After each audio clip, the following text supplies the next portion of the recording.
All right, everybody, what's going on? And welcome to today's edition of Swag Talk. This is the show where we cover the swag inside and out. And I am your tour guide around the swag Seawells coming at you. And we are in week 11. The season is rapidly drawing to a close.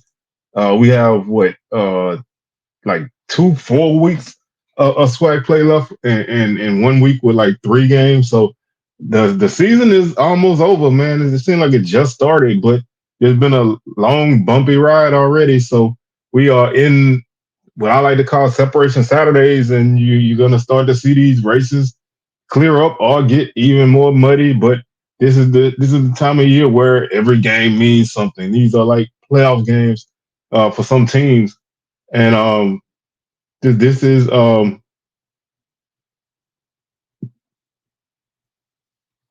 this is I think the last week.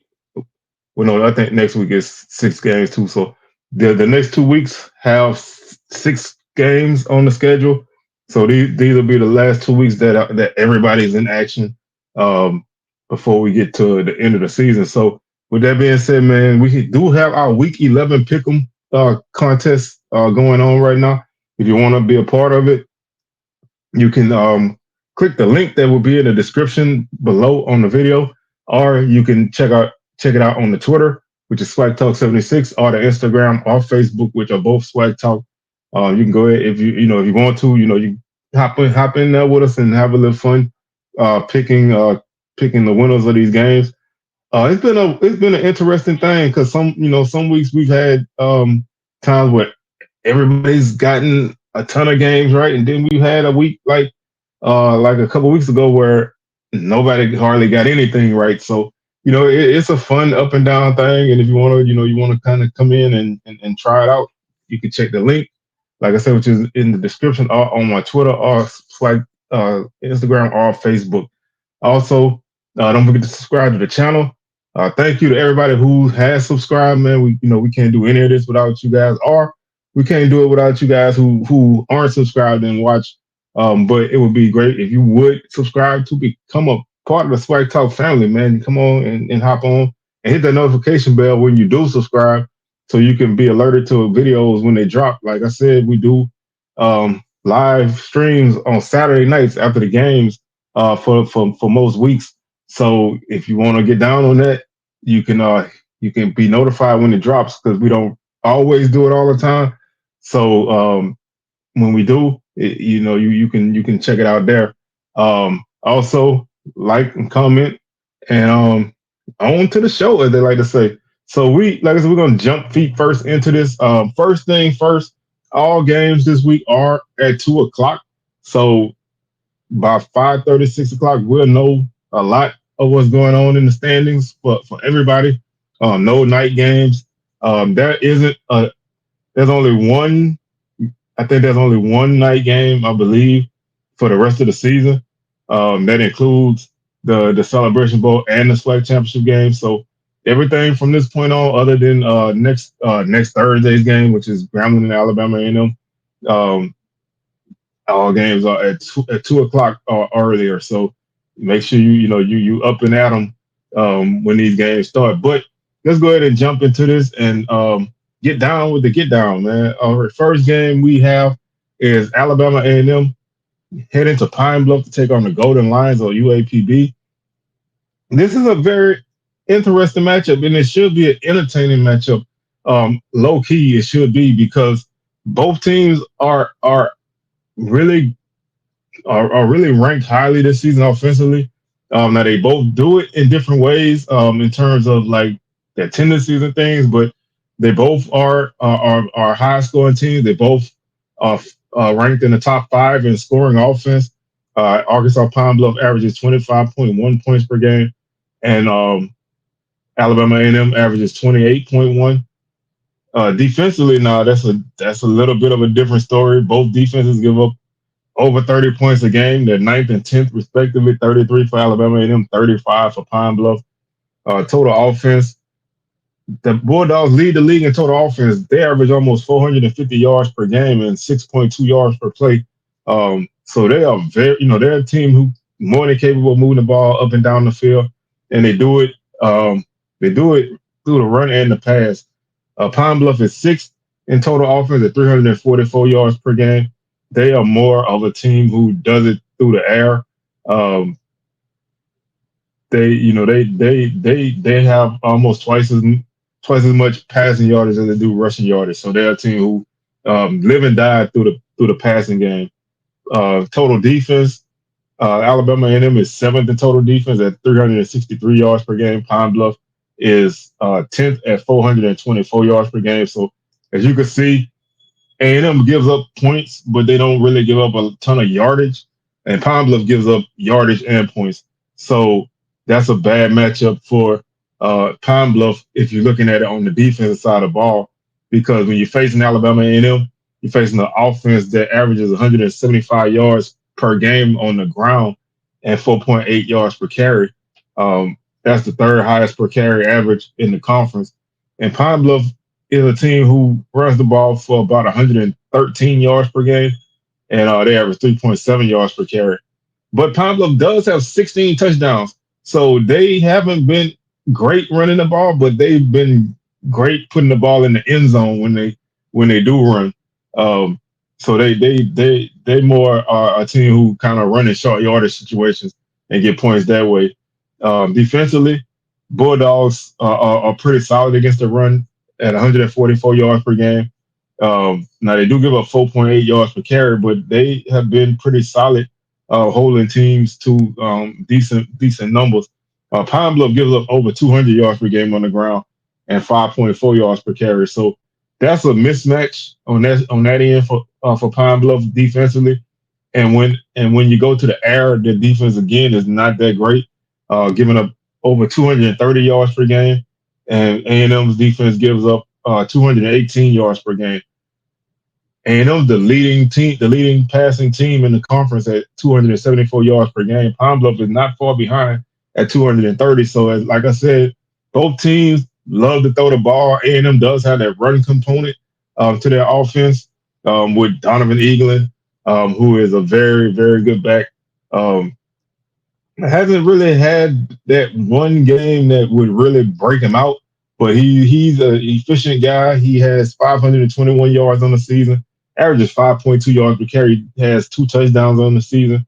And then, Ryan Morrow is another guy who can chip in some yardage. He averages 6 yards per carry and 296 yards on the season.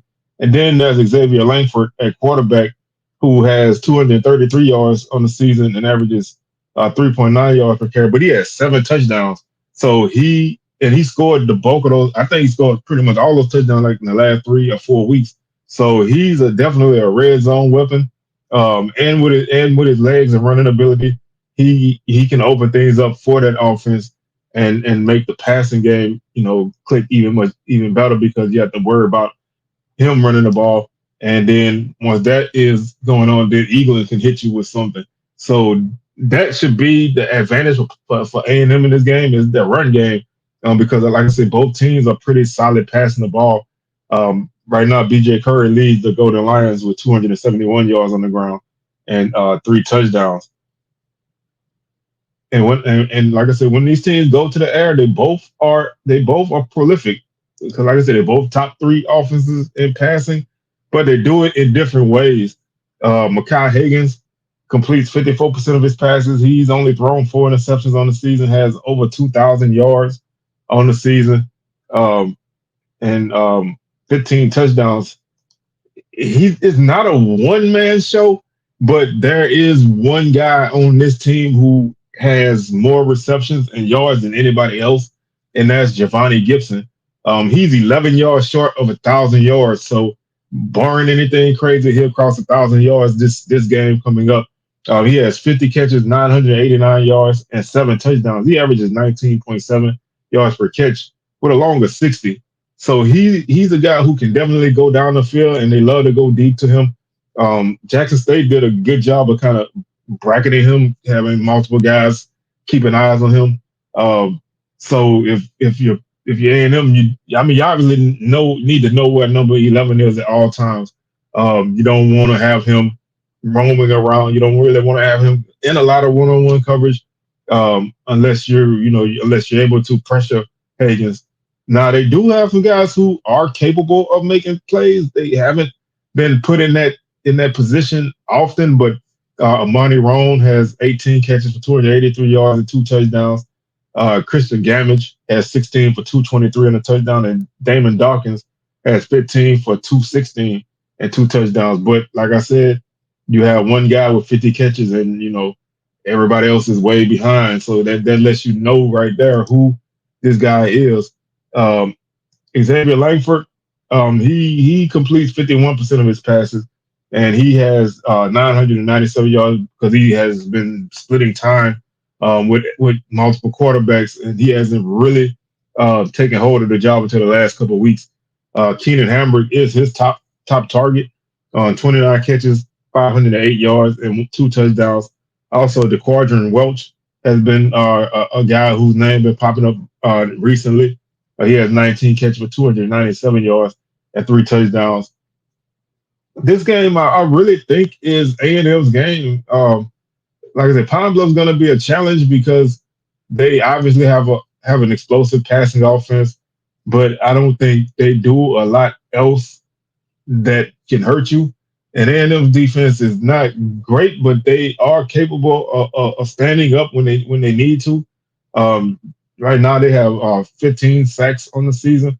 Pine Bluff only has 4 sacks as a defense. Now, sacks are obviously not the end all be all on defensive numbers, but if you can't really get a lot of pressure on quarterbacks, then you're asking the secondary to do a lot of work, and that's one of the reasons why this team really struggles off defensively. They just can't make plays, and they also give up a ton of sacks. They've allowed 30 on the season, and A&M has only allowed 13 sacks. So that's going to be a big difference in this game.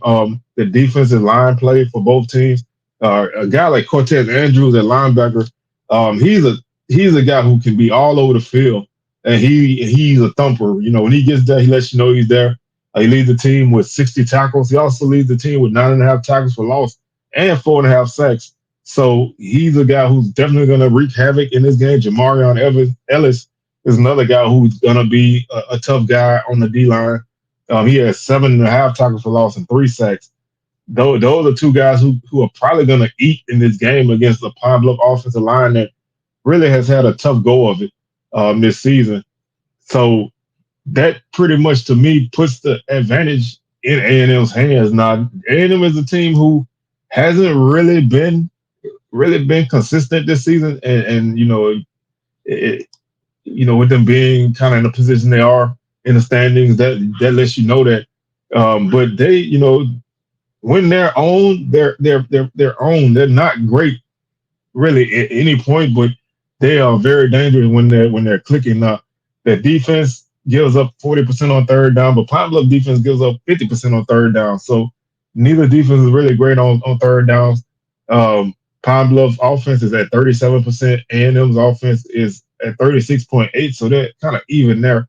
But to me, like I said, you got a team who can pass the ball with a very explosive guy, and then you have a team who can do both pretty well, run and pass. And to me, that's the team I think going to win this game. Now Pine Bluff is I think they're 3-1 at home this season or something like that. So they have been a lot better at home this season, but they still they're still gonna have a tough go of it against a team that is more talented than they are.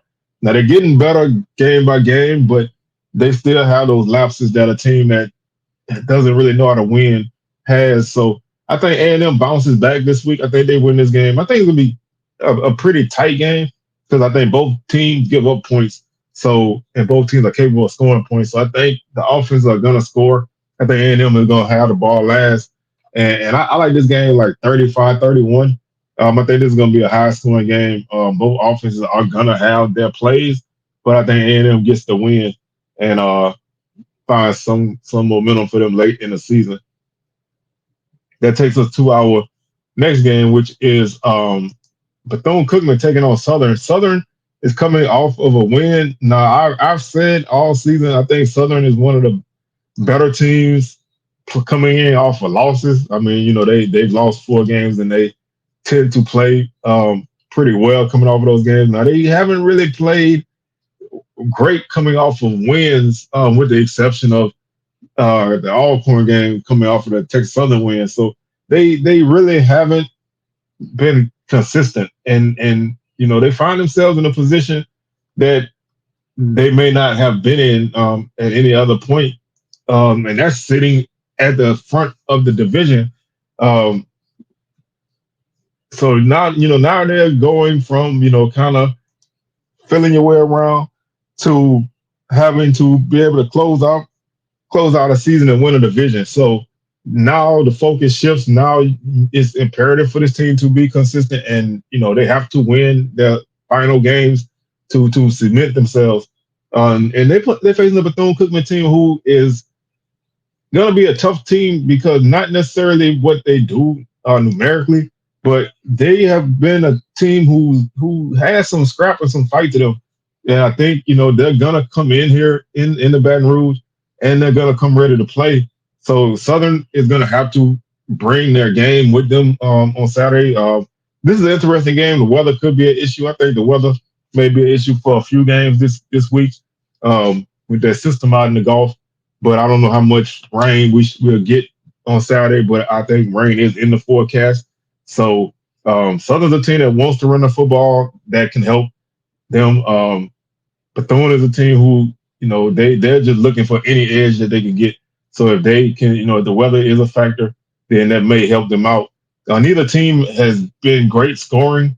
Bethune is at 18 points per game. Southern is at 19. Um, so neither team has really done any damage scoring the ball. Now, defensively is a difference. Southern allows 24 points per game, and Bethune-Cookman gives up 36. So that edge kind of swings towards Southern. Their offense looked a lot better on Saturday. Probably the best offensive game I saw from them, at least for 3 quarters, that I've seen from them all season. So maybe they're rounding the curve, but their consistency is going to be the question. They are fourth in total offense at 356 yards per game, and Bethune-Cookman is 10th at 269 yards per game.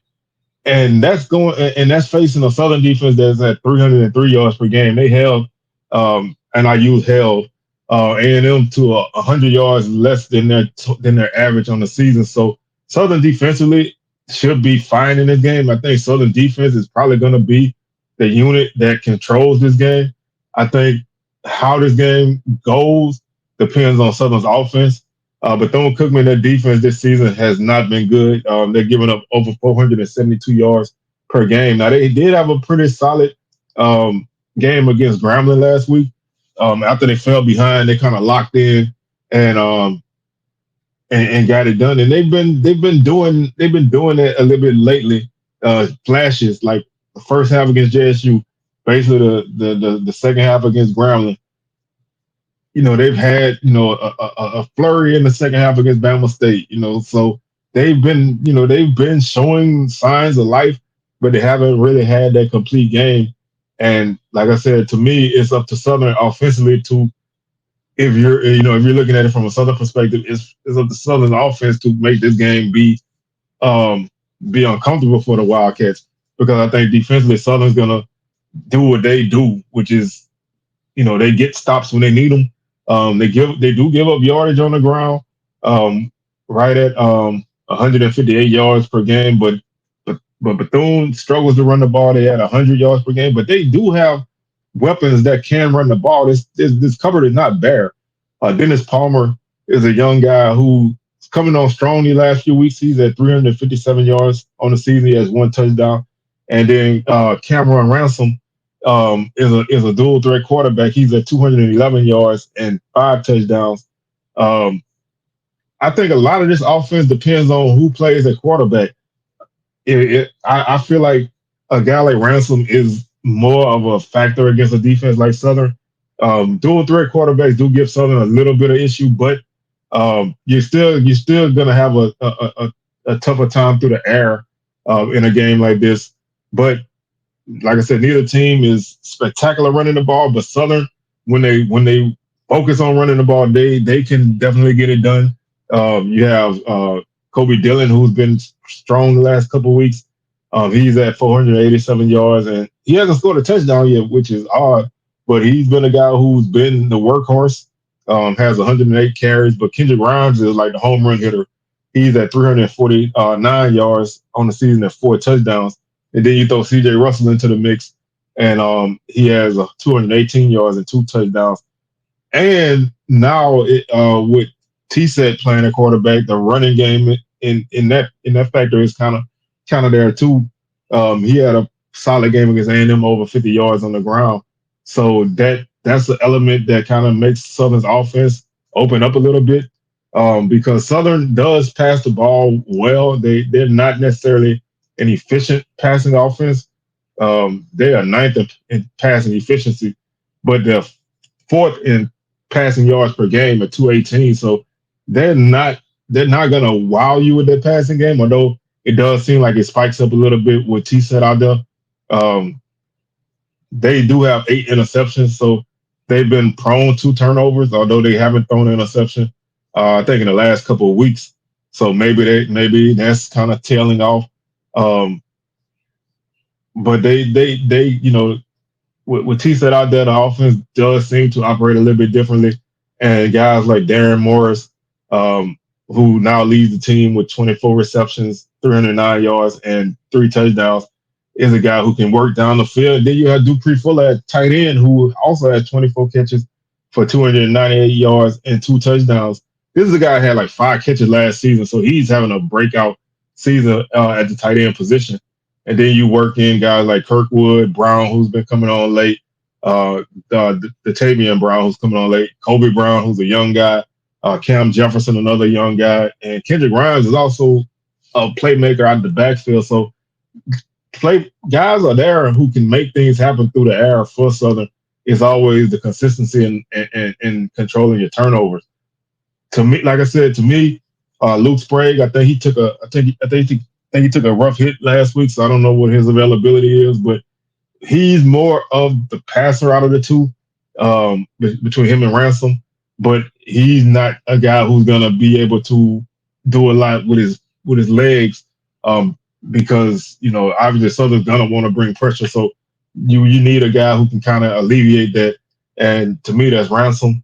He does complete 63% of his passes on the season, so he's not a bad passer. He just doesn't really have a lot of opportunities. But Lorenzo Jenkins, Malik Huggins, and Thomas Nance, who scored his first touchdown last week, are all guys who have over 15 catches. They all have over 150 yards, and each one of them has at least 1 touchdown. So those are the guys who are your key guys. And then you throw a guy like Darnell Dees in the mix, who has scored 2 touchdowns this season, and he's a guy who has tremendous speed. He's one of the better kick returners in the conference, and now they're getting him involved on offense. So that's a X factor for them against a Southern defense that's gonna be very aggressive. Um, I will go ahead and throw Darnell Dees in here in terms of the kick return game. If you're Southern, you do not kick to this guy. He has 2 returns for touchdowns against Western Michigan already this season. And he's more than capable of either giving them great field position or giving them points. So you Southern, you definitely don't want to kick it to him, and risk a touchdown in that way, even if it's a game where you're controlling it defensively. And speaking of defense, Southern's defense looked like they finally started to kind of get some interceptions, and this defense does lead the league in passing defense, allowing 145 yards per game. They have 4 interceptions now in the season, so they went from 0 to 4 in like 3 weeks. So they seem to be catching more of those interceptions that they've been dropping, and they only have allowed 9 touchdowns on the season, which is tied with Bama State for the lead. It's tough to pass the ball against Southern, and primarily that's because I think it's a lot of it is because their pass rush. Guys like Kelby Givens and Darius Harry um, have really been working strong on the outside. You got guys like Page and Williams at linebacker who also help get pressure. And then those defensive tackles have been pretty solid too. So they've been able to kind of help the secondary a lot. And the secondary isn't spectacular, but guys like Brister and Brown, um, Jamarius Brown, good, pretty solid at safety, and the corners have been growing rapidly. So this defense is gonna do what they do. As long as Southern's offense doesn't keep them on the field too much, Southern should be fine in this game. Like I said, Bethune's defense gives up a lot of yardage through the air and on the ground. So um, that's if you're Southern, that bodes well for you if you can take advantage of it.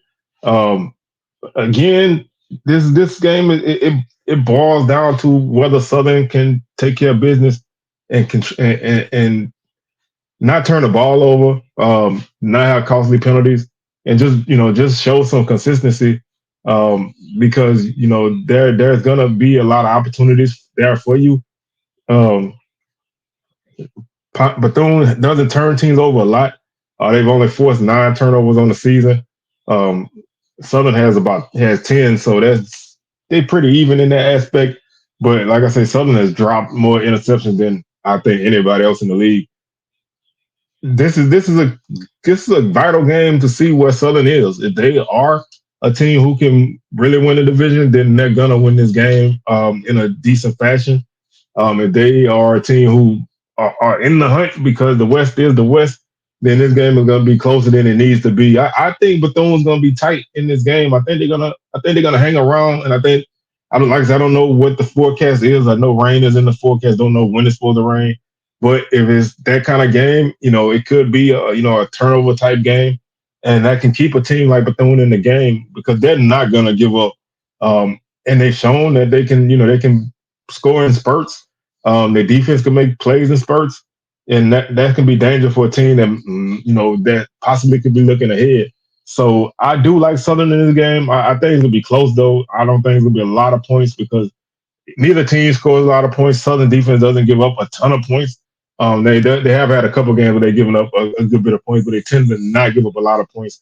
And Bethune does give up points, but like I said, Southern's offense has really not been scoring a lot. I think this is gonna be I'm gonna say like 28-13. I think Southern wins this game. I think it's gonna be one of those games where Southern is never fully comfortable, but they come out on top against the Wildcats. That takes us to our third game on the day, and that's Jackson State taking on Mississippi Valley.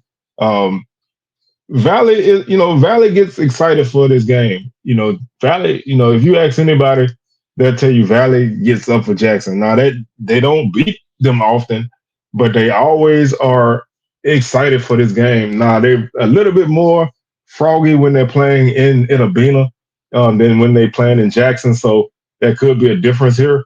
And Jackson State is the better team in this game. I mean, there's no need to sugarcoat that. Um, Valley's been playing better as of late. The last 2 games they played, they've been in them into the fourth quarter. And hell, against Prairie View, they was in it to the last minute when they scored to top. They scored and went for 2, which I totally respect Coach Wade for going for 2 in that situation. You are the underdog. You're at home. Get that 2-point conversion and get up out of there with a dub. They did convert, but it was called back for holding, and then they decided to kick the extra point. They had a bad hold or a bad snap or a bad exchange on the kick and missed the extra point. Got the onside kick and was called offsides, and then Prairie View got it the next time. So they've been in 2 games the last couple of weeks. This was the only game that they lost by single digits, but they were tied at 21 going into the fourth quarter against Pine Bluff, and they were tight with Lamar going into the fourth quarter. So they have a tendency when they're not shooting themselves in the foot to kind of hang around, but they're going to be overmatched in this game. If they're facing the number 1 scoring offense at 36 points per game, they have the 12th scoring defense at 40 points per game, so that doesn't help a lot. Their offense doesn't score a lot. They're at 14.2 points per game, which is 12th, and Jackson State only gives up 20 points per game. So, though, right there, just looking at points, that doesn't play in the Valley's favor. Jackson State offense, second in total offense, 412 yards per game.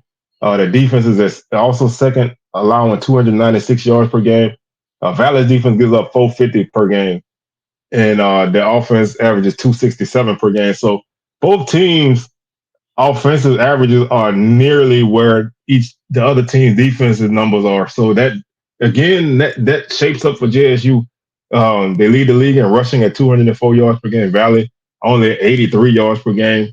JSU defense gives up 107 per game. Valley gives up 236, 232 against offense that if I think I'm gonna have to up it. I think I'm gonna have to up it the next few weeks. I've been saying 150 yards. I think this is a defense. Obviously, this offense that can run for over 200 yards in any game. But if they run for 150, then that's a dub automatically. Like I said, they've only lost one game this season where they ran for over 150 yards, and that was a game they turned the ball over 5 times. So there's not a lot to really look forward to if you Valley. I do like some of their playmakers in the passing game. Tajarian Williams, when he's not turning the ball over, which he does have 9 interceptions this season, he's been a solid quarterback. I think he's going through a little bit of a sophomore slump. He has 1,049 yards with 6 touchdowns, but he does have 9 interceptions. He has some really good targets to throw the ball to that I don't think a lot of people know about. Nathan Rimbert, he has 52 catches on the season for 718 yards and 2 touchdowns. Carrick Ross, 27 for 288 and 3 touchdowns. And Jackson Davis at tight end, 22 catches for 266 yards and 1 touchdown. And those numbers have basically come in the last couple of weeks because he hadn't really played much before that. That's what Valley. That's I think if you had to point to a positive for this team, that's it. That's the only. I think that's the only thing they rank above 12th or 11th on offense. Jackson's offense doesn't really pass the ball great, but they don't really have to. They are an offense that loves to hit you over the top. They do have 18 touchdowns, so they average 207 yards per game, but they put the ball in the end zone on big plays through the air. And Valley's defense is actually not that bad against the pass. They're seventh, and they allow 218 yards per game. Now, is that a case of teams not really throwing the ball a whole lot because they can run it down their throat? Or is that because their secondary, is solid? Now, JSU's defense against the pass is at 189 yards per game, which is by no means bad. But they have been susceptible to the pass. But they played against Pine Bluff really good in the passing game last week against the offense that does pass the ball extremely well. Valley, they struggle protecting the quarterback. JSU great at getting to the quarterback. Valley throws a lot of interceptions. JSU has 7 on the season. So all of that really plays in the JSU favor.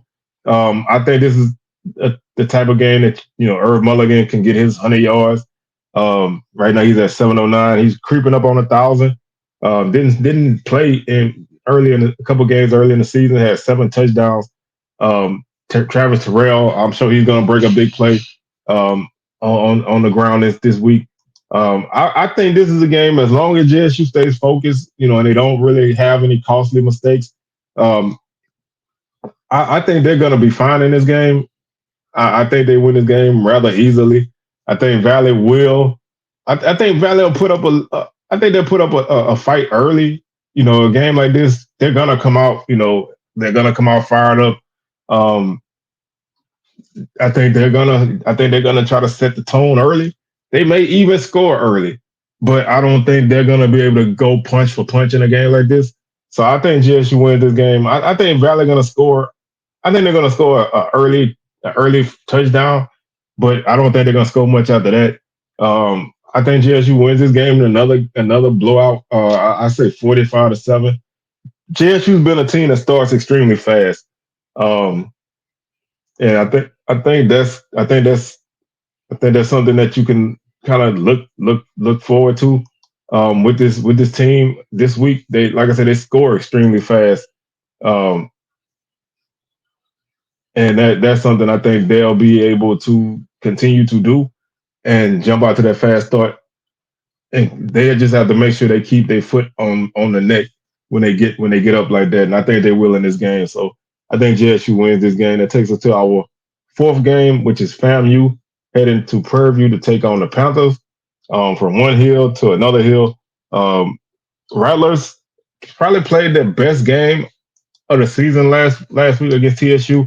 You look at the 28 points TSU scored; those points were um, really kind of inconsequential. There was a kick return touchdown in there for TSU, a couple short fields, touchdowns. They didn't give up much on defense. This was probably the best defensive effort that FAMU had all season. Um, this was probably that real dark cloud defensive effort that they've been looking for. Now TSU is not a great offensive team, so they're still, but you still have to give the credit for stepping up when they did, because their defense has been much maligned this season, and they're in a one game playoff every week because they're chasing JSU and they can't afford to be off at all. So they've kind of stepped up to the plate and been playing a lot better. The run game was probably the best running game they had this season. They scored their first touchdown on the ground, so they'll have to keep bringing that up every week. Um, the offense right now, they're scoring at 24 points per game. Prairie View is right behind them at 22. The defenses are kind of similar in terms of numbers. FAMU gives up 26 points per game. Prairie View is at 31. When you look at the offenses, Prairie View is at 319 per game. FAMU is at 363. Defensively, FAMU is at 344 per game, and Prairie View is at 393. Neither team is great running the ball. They both average 111 yards per game. Um, so that neither team really runs the ball well. Now FAMU doesn't run the ball much. That's probably the difference. Um, Prairie View has the third most carries on the season, so they're just not efficient. They only average 3.1 yards per carry. They have 324 carries. That's only one behind Jackson State, who leads the league in rushing, and 24 behind Alcorn, who is a team who runs the ball obviously a lot. Um, their yard their running is not through lack of trying. It just they can't do it well, which baffles me because they have guys who can run the ball. Lamaje McDowell is like I said every week, he's a guy who's a big bruising back. He's been featured more these last couple of weeks. He has 341 yards and three touchdowns.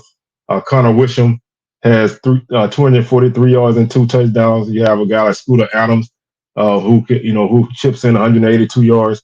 They just, like I said, they just can't do it well, but they try a lot, and that's like banging your head against the wall in some aspects. FAMU, like I said, they on the other end, they don't run the ball much. They actually are the team with the least amount of carries, and they have almost 40 fewer carries than the team who is in front of them. They've only run the ball 238 times. That's almost 100 times less than Prairie View. Like almost 90. Let's put it that way. But the numbers are similar. So FAMU wants to pass the ball. That's what they do.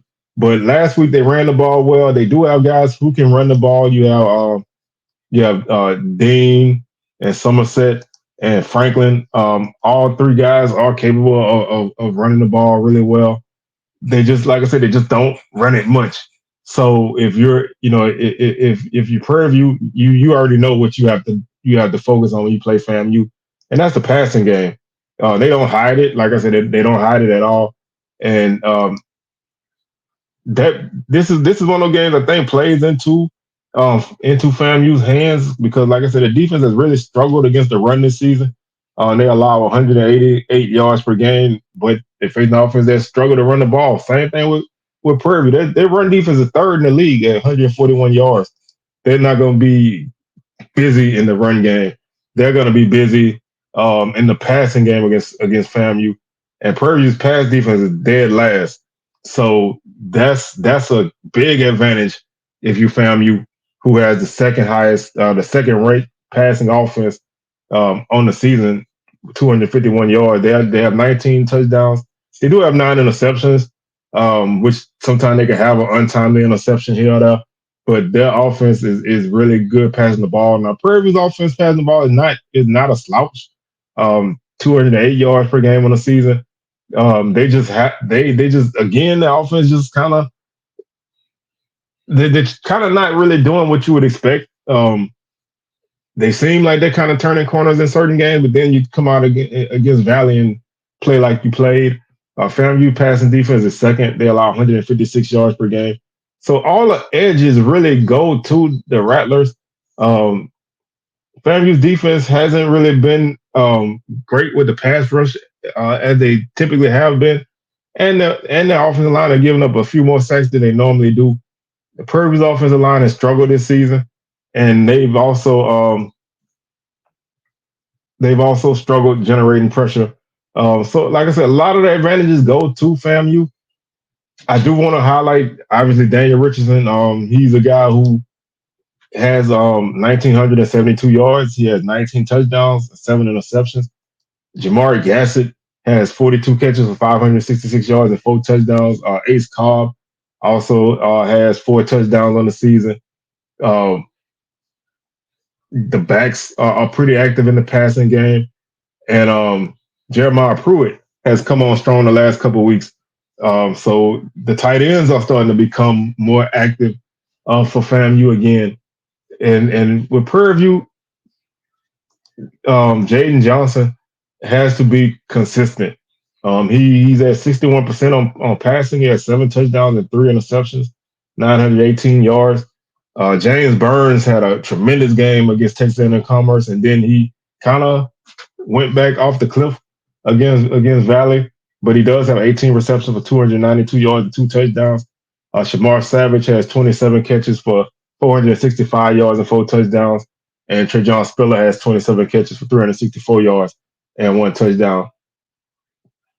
A game like this, I think FAMU has a lot of edges, um, and they know what they are, and they're not gonna shy away from what they are. Um, Prairie View, on the other hand, is should probably be a passing team a little bit more because their running game is just not efficient at all. But they still are committed to running the ball. FAMU's run defense has been solid the last couple of weeks. I think they continue to play that way, and I think the passing game of FAMU is going to operate pretty well against Prairie View's pass defense.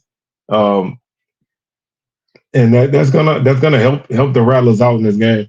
Now, family, like I said, they have had those moments this season where they just are lapsing. But like I said, last week was probably the most complete game they played, and I think they feed off of that this week.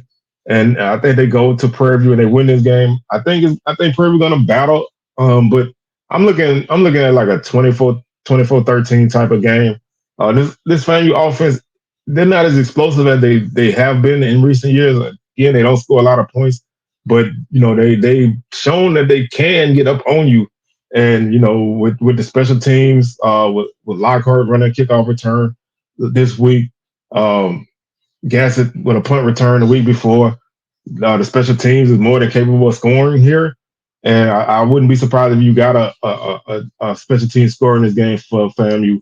I do think Prairie View is going to put up a fight, but I think this is a Rattler victory. That takes us to our fifth game, which is Alabama State taking on Grambling. This is a big game for Bama State. They can't afford to lose. They already have one loss in the East. They can't afford to lose any more games at all. I mean, they want to keep pace and set up a huge game next week against Jackson State. And that's something I will throw out immediately. Um, is this going to be a game where Bama State kind of looks ahead? Because the thought is there. I mean, you have opportunity for a game against the first place team next week. You have an opportunity to put yourself in the front if you win that game, but you have to throw that out the window and lock in on a Grambling team who hasn't really been. I don't. I don't. I don't. I don't really understand Grambling to a degree. They have some very talented guys on both sides of the ball. The defense is fourth at 25.6 points per game. The offense is third at 26.8 points per game. Um, they just haven't really been able to. They don't have an identity. And in 9 games, 10 games into the season, I think this is a team who should be a run first team. Maybe they go more that way the last couple games, but I just don't really I just don't really see that cohesiveness and explosiveness from them on offense. Bama State's offense has been getting better week by week under Kareem Key. They're at 24.5 points per game. Of course, Bama State's defense is their calling card. They only allow 18 points per game. And in a game like this, I think they will be the driving force in this game. Um, Again, Bama State runs the ball really well. Their numbers have kind of their numbers are pretty solid in the run game, but they're right now at 310 yards per game on the season total offense. And Grambling is at 303. So, like I said, Grambling offense just hasn't really been able to put it together, and they're going to have a tough task against a Bama State defense that doesn't give up much. They give up under 300 yards per game. Grambling defense gives up 374 per game, and when you look at the run game, Bama State averages 180 yards per game. They have some serious weapons in the run game. Jamari Holesclaw, he has 472 yards and a touchdown. Daquan Kinsey has 401 yards and 2 touchdowns. Marcus Harris scored a touchdown last week. He has 158 yards on the season. So they have the guys that can run the ball. And they're going up against a run defense that is pretty solid at 143 yards per game.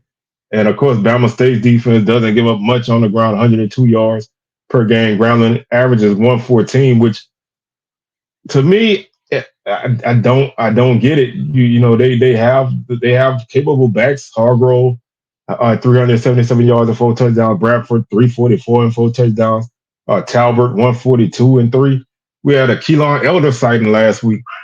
He scored a touchdown against Bethune-Cookman. But you have a guy like Del J. Bailey who has 78 yards. He's going to be a running threat for the offense. The passing game, it may tail off a little bit. Um, Although they did throw for over 200 yards last week, they haven't really been great passing the ball at 189 yards per game. Bama State offense is not great numerically passing the ball, 129 yards per game, but under Kareem Key, this offense has looked a lot better and a lot more explosive in the passing game. He has 7 passing touchdowns on the season. Before uh, bef- Before he took over the reins, the other 4 quarterbacks have combined for 3 passing touchdowns. So he has more than double the number of touchdowns that everybody else has combined. Of course, he's been the most consistent guy out of everybody that's played, and they've been going through guys because of injuries. It's not like they just running through quarterbacks because they can't play. They just guys have been getting hurt, and then they weren't efficient when they had a guy playing. Um, but they can hit you over the top with deep balls. Eric Horn averages over 20 yards per catch.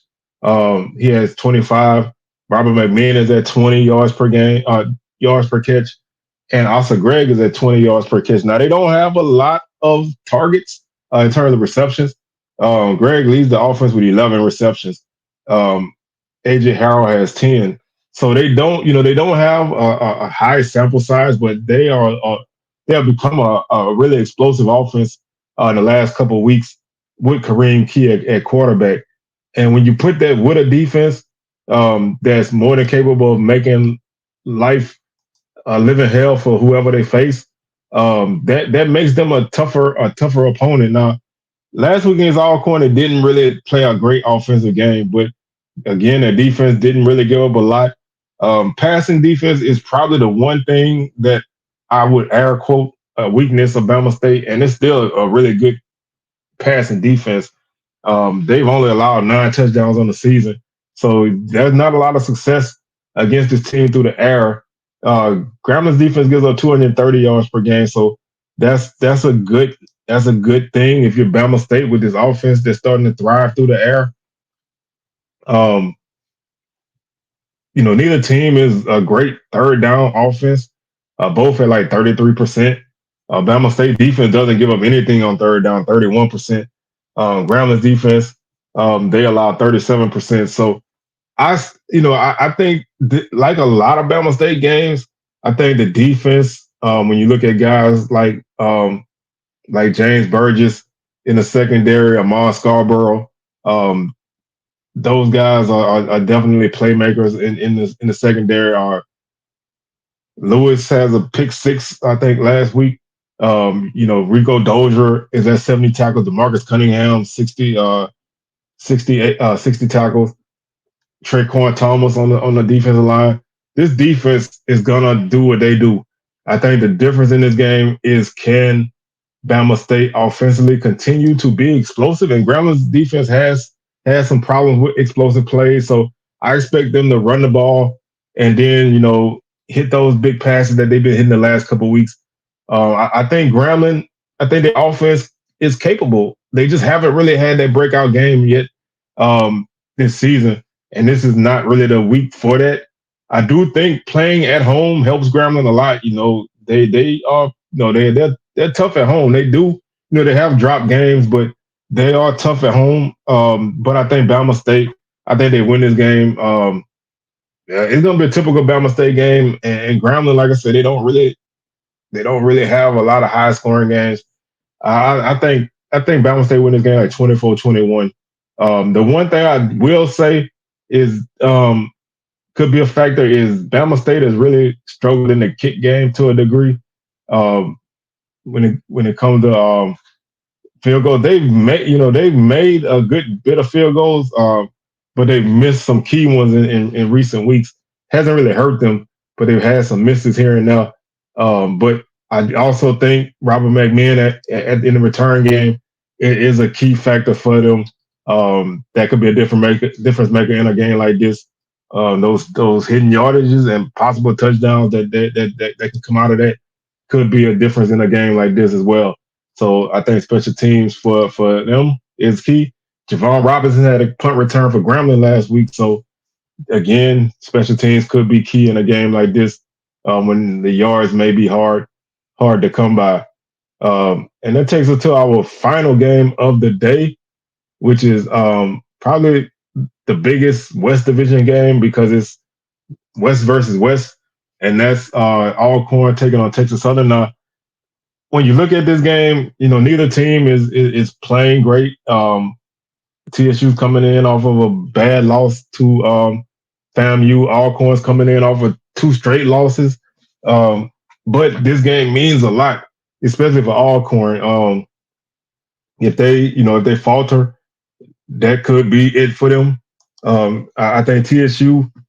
I don't think they're necessarily in it, but mathematically they are. So that's why I feel like this is a key game for them.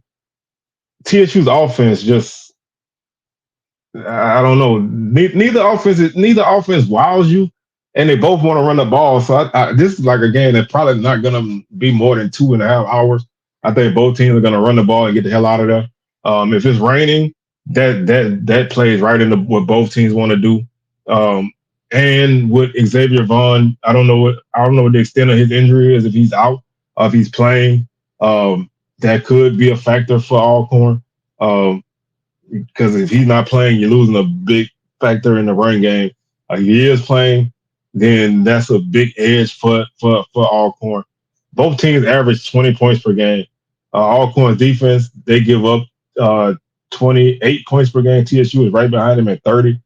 I do think even with the FAMU game, I still think TSU defense is one of the more underrated defenses in the conference, and that could be a thing that makes this game a tough game. Both teams are At fifth and sixth in total defense. TSU 348 per game. Alcorn 352 per game. When you look at Alcorn offensively, they average 347 yards per game. Texas Southern is last in total offense at 254 yards per game. They want to run the ball. TSU runs the ball a lot. They average 149 yards per game. Alcorn averages 189. Again, both teams run the ball a ton. Alcorn has the most carries in the conference. TSU is right, but it is not that far behind them. Um, they have 303 carries on the season. So they both want to run the ball. Um, Alcorn, they have their weapons in the run game. Ja'Cory Sewell, he has 559 yards on the season, 3 touchdowns. Xavier Vaughn, if he's playing, he has 546 yards on the season and 9 touchdowns. Chuck Griffin, he's a guy who can carry the ball for him. He has 4 touchdowns on the ground. Anthony Williams scored a touchdown last week. He has 108 yards. Um, for me, the passing game is going to be the difference in this game. Whoever can pass the ball is going to probably win this game.